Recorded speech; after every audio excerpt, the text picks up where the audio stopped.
सदर जलसा जनाब मुंतसिर अहमद साहब, guest of honour professor Naseer Ahmad Khan साहब, कन्वीनर जलसा इम्तियाज़ुद्दीन साहब और मेरे सीनियर्स और वेल विशर्स जनाब गुलाम यज़दानी साहब, क़ाज़ी ज़ैनुल आबिदीन साहब, ज़ियाउद्दीन नैयर साहब, अनवर ख़ान साहब, नसीम आरिफ़ी साहब और तकरीबन लोगों को मैं जानता हूँ मगर मैं समझता हूँ कि मुनासिब नहीं कि पूरे नाम ले सकूँ मैं। सामाइन, जो इम्तियाज़ुद्दीन साहब ने जो तारुफ़ दिया है मेरे बारे में, उसमें बहुत ही अहम चीज़ मिस हो गई है। मैं समझता हूँ कि उसके बारे में बोलूँ मैं 1984 और 85 में इसी इदारे से उर्दू हाल और उर्दू आर्ट्स इवनिंग कॉलेज से बहैसियत तालिब इल्म मैं यहाँ पर इंटरमीडिएट मुकम्मिल कर चुका हूँ CEC से। मैं समझता हूँ कि ये एक तारुफ रह गया है। और उससे पहले जो मेरी स्कूल एजुकेशन हुई वो भी उर्दू मीडियम से हुई और वो भी गवर्नमेंट स्कूल से, अंबरपेट और काचीगुड़े से। आमतौर पे देखा यह गया है कि जब हमारा प्रोफाइल बढ़ता है तो हमारा जो रीजनल बैकग्राउंड होता है आमतौर पे मेंशन नहीं किया जाता है। कोई होता है तेलुगु मीडियम से, कोई होता है Marathi medium, Kannada medium, Urdu medium. मगर मेरी कोशिश रह गई कि तारुफ में या तो तारुफ करने वाला बोलना चाहिए या अगर वो मिस कर दिए तो मैं बोल देता हूँ। मैं समझता हूँ कि ये एक सुपीरियरिटी कॉम्प्लेक्स है, एहसास बरतरी। मैं समझता हूँ कि एक आदमी को इंग्लिश के अलावा भी दूसरी लैंग्वेज आना ये एक प्लस पॉइंट होता है। तो और मैं फ़ख्र के साथ कहता हूँ कि मेरी जो तालीम हुई उर्दू में हुई, मगर बदकिस्मती से जो हमारा तदरीसी मामला है, यहाँ पर मुंतसिर अहमद साहब हैं और डॉक्टर नसीर अहमद ख़ान साहब और मैं, हमारा 99% जो तदरीसी मामला है, जो प्रोफेशनल एक्टिविटी है, वो इंग्लिश में होते हैं। उसी वजह से मैं समझता हूँ कि पिछले 20 साल से 15-20 साल से ये जो लेक्चर्स होते हैं मईशत के ऊपर, कंट्री पे, बजट पे वगैरह, वो उर्दू में नहीं होते हैं। उसकी वजह ये है जिसको इकोनॉमिक्स आती है उसको उर्दू नहीं आती है, जिसको मईशत आती है उसको उर्दू नहीं आती है, जिसको उर्दू आती है उसको मईशत से ताल्लुक़ कम होता है। तो अब हमारा हाल ये है कि मैं समझता हूँ कि यहाँ जो भी स्पीकर है हमें उर्दू बराबर नहीं आती है। तो मैं लास्ट लेक्चर में भी अंग्रेज़ी में एक लफ्ज़ इस्तेमाल किया था कि हर वेबसाइट में एक डिस्क्लेमर होता है। तो डिस्क्लेमर ये है कि जो इन्फॉर्मेशन हम दे रहे हैं हम उसके ज़िम्मेदार नहीं हैं, मगर मैं इन्फॉर्मेशन का डिस्क्लेमर नहीं ले रहा हूँ, मैं लैंग्वेज का डिस्क्लेमर ले रहा हूँ। इसका मतलब जो लैंग्वेज जिस तरीके से मैं इस्तेमाल कर रहा हूँ उर्दू को, यहाँ पर थोड़े उर्दू दाँ हैं। मेरे जो गुज़िश्ता लेक्चर में भी बोला था, हमारे नसीम आरिफ़ी साहब है चीफ़ एडिटर एतमाद न्यूज़पेपर, और अमजद साहब, इस्लामुद्दीन मुजाहिद साहब वग़ैरह। तो मैं समझता हूँ कि मेरी उर्दू पे ना जाए। मैं समझता हूँ कि जो मैं नुकात पे रोशनी डाल रहा हूँ इंशाअल्लाह क्या उस पर फोकस करें। तो हाज़रीन, बात यह है कि जो आज के बजट का जो स्ट्रक्चर है, जो प्रेजेंटेशन का, वो इस तरीके से है। Introduction, India factsheet, national budget 2012-13, conclusion. Introduction में कहा गया है कि ये लेक्चर होगा 60 मिनट का, मगर मैं समझता हूँ कि लेक्चर 40 या 45 मिनट में ख़त्म हो जाएगा इंशाअल्लाह। क्यों तो चंद अहम स्टैटिस्टिक्स हैं वो मैं प्रेजेंट करना चाहूँगा। बात यह है कि बजट का जो ताल्लुक़ होता है, ये एक मुल्क, एक कंट्री के अलावा, मैं समझता हूँ कि जब हम बचपन से हमारे जो एक्टिविटीज़ स्टार्ट होते हैं बहैसियत तालिब इल्म या मिडिल एज लीजिए या हेड ऑफ़ द फैमिली, मैं समझता हूँ ये बजट का तसव्वुर जब से बचपन से। आमतौर पे हम जब पढ़ने जाते थे, जैसे मैं ख़ुद महाराष्ट्र में पढ़ा हूँ 2 साल के लिए, तो एक महीने का एक हिसाब होता था कि मेरे अखराजात 3 से 3,500 रुपये होंगे और वालिद साहब पैसे मुझे भेजेंगे 3 से 3,500, तो उस 3 से 3,500 में हमारे जो अखराजात हैं महीनेवारी वो मुकम्मिल करेंगे। तो कभी जब पैसे जितने भेजे हैं अखराजात उससे ज़्यादा हो जाते हैं, या पैसे जितने भेजे हैं उससे अखराजात कम हो जाते हैं। आम तौर पे पूरी दुनिया में चाहे वो बजट हो इनफरादी लेवल का, इंडिविजुअल लेवल का, या फैमिली लेवल का, या कोई ऑर्गेनाइजेशन, कोई तंजीम का, या कोई मुल्क का, आम तौर पे देखा गया 90% जो बजट होता है उसमें अखराजात ज़्यादा होते हैं और आमदनी कम होती है। तो मैं समझता हूँ बजट का जो तस्वुर है वो हमारे बचपन से हमारे साथ है। वो जो महीनेवारी होता है या ने तो हाफ ईयरली या क्वार्टरली या सालाना बजट होता है, वो एक तस्वुर है जो बचपन से हमारे साथ होता है। जब हम नेशनल बजट की बात करते हैं, बजट को 2 हिस्सों में इंटरप्रेट किया जाता है। जो इंटरप्रिटेशन होता है, अंग्रेज़ी में एक वर्ड इस्तेमाल करते हैं पॉपुलिस्ट बजट और रिफॉर्मिस्ट बजट। रिफॉर्मिस्ट बजट जो होता है, जो फाइनेंस मिनिस्टर और सेंट्रल गवर्नमेंट का जो फोकस होता है वो रिफॉर्म्स के ऊपर होता है। इस्लाही अमल, जो डिसीशंस होते हैं मैक्रो लेवल पे जो कंट्री के ताल्लुक़ से, वो रिफॉर्मिस्ट बजट होता है। और दूसरा होता है पॉपुलिस्ट बजट, जिसको हम कहते हैं अवामी बजट, जिसमें फोकस ये होता है कि आम आदमियों को ज़्यादा से ज़्यादा फ़ायदे और सहूलतें हो।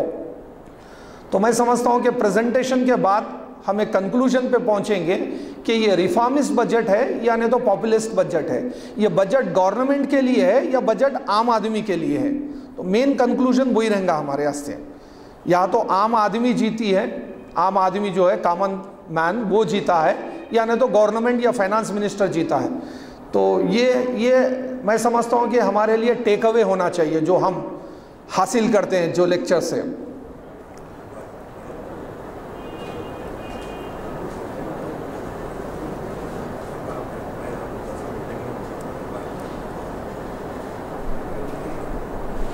जनाब, पहले मैं समझता हूँ कि तकरीबन 15 मिनट मैं हमारा जो मुल्क का जो प्रोफाइल है, प्रोफाइल ऑफ इंडिया, हम अंग्रेज़ी में प्रेजेंट करते हैं फैक्ट शीट, हकीकत क्या है।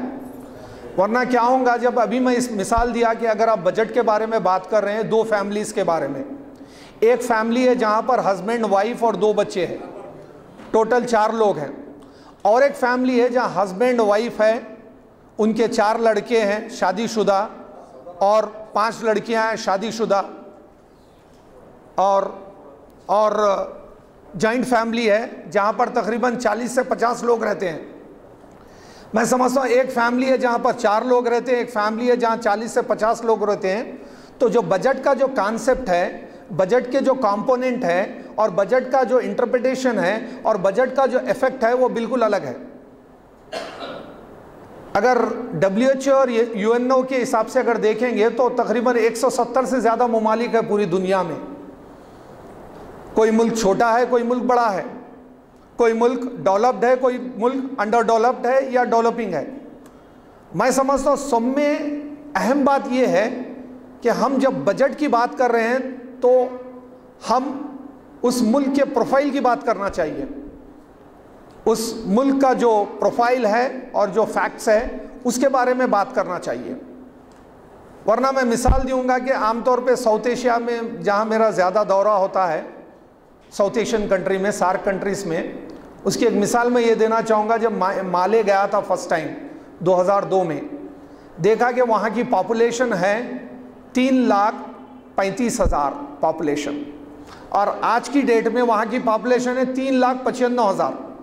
तो आप कैसा कंपेयर करेंगे? 3,95,000 का एक मुल्क है और 121 करोड़ का हमारा मुल्क है। अगर आप बजट के बारे में बात करेंगे, अगर आप डेवलपमेंट के बारे में बात करेंगे, इकोनॉमी के बात करेंगे, तो मैं समझता हूँ कि कंपैरिजन लॉजिकली करेक्ट नहीं है। जब हम कंपेयर करना चाह रहे हैं तो मैं समझता हूँ कि बजट से पहले हमें मालूम होना चाहिए कि हमारे कंट्री का प्रोफाइल क्या है। अंग्रेजी में कहते हैं डेमोग्राफिक प्रोफाइल। उस कंट्री की आबादी, और उसके आदाद शुमार, उसके जो स्टैटिस्टिक्स है वो मैं समझता हूँ एक 10 मिनट 15 मिनट हम इस पे सर्व करेंगे। India fact sheet. आपको मालूम है कि हिंदुस्तान में जो मर्दमशुमारी होती है, सेंसस 10 साल में एक मर्तबा होती है। जब भी डिकेड स्टार्ट होता है तो सेंसस का प्रोसेस स्टार्ट हो जाता है। 2011 में सेंसस का प्रोसेस स्टार्ट हुआ। अब उसके कुछ फैक्ट्स और फिगर्स आ रहे हैं। 2011 के सेंसस के हिसाब से हिंदुस्तान की जो आबादी है वो 121 करोड़ है। पूरी दुनिया का दूसरा बड़ा मुल्क, 121 करोड़ आबादी हमारी। अगर आप परसेंटेज देखेंगे वर्ल्ड का, आखिरी लाइन में लिखा हुआ है 17%। पूरी दुनिया की जो आबादी है उसका 17% आबादी हिंदुस्तान में है। मेल पॉपुलेशन है 62 करोड़, फीमेल पॉपुलेशन है 59 करोड़।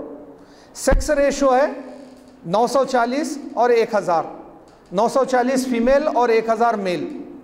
एज का स्ट्रक्चर है, हिंदुस्तान का सब में बड़ा जो असासा है, और पूरे जो दूसरे कंट्रीज़ है, डेवलप कंट्रीज़ है, वो परेशान भी है कि जो हिंदुस्तान की यंग पॉपुलेशन है ये एक बहुत बड़ा असासा है।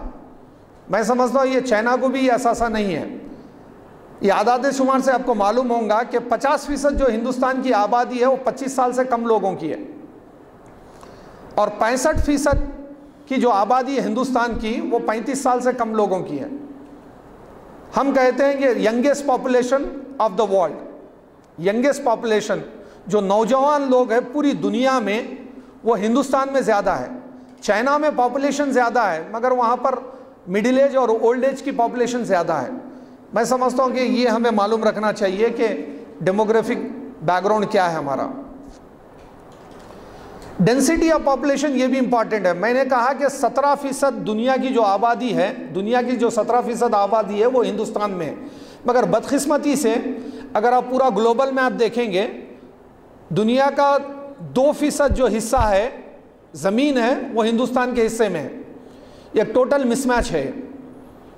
उस हिसाब से डेंसिटी ऑफ पॉपुलेशन कहते हैं पर किलोमीटर कितने लोग बसते हैं हिंदुस्तान में। 365 लोग हैं, 365। मैं कुछ आदाद शुमार देना चाहूँगा, जैसे कि फ्रांस है पर किलोमीटर एक आदमी रहता है एवरेज में, और कनाडा है पर किलोमीटर एक आदमी रहता है डेंसिटी ऑफ पॉपुलेशन। ऑस्ट्रेलिया में पर किलोमीटर 2 आदमी रहते हैं डेंसिटी ऑफ पॉपुलेशन। हिंदुस्तान की है 365। अनएम्प्लॉयमेंट रेट है हमारे पास 7.8%। अगर नंबर 1 कंट्री अगर देखें, यूएस, नॉर्वे, कनाडा वगैरह, ऑस्ट्रेलिया आते हैं तो हमारा पोजीशन वर्ल्ड में 82 है। एक्सपोर्ट्स के हिसाब से हमारा पोजीशन पूरी दुनिया में 29वां है।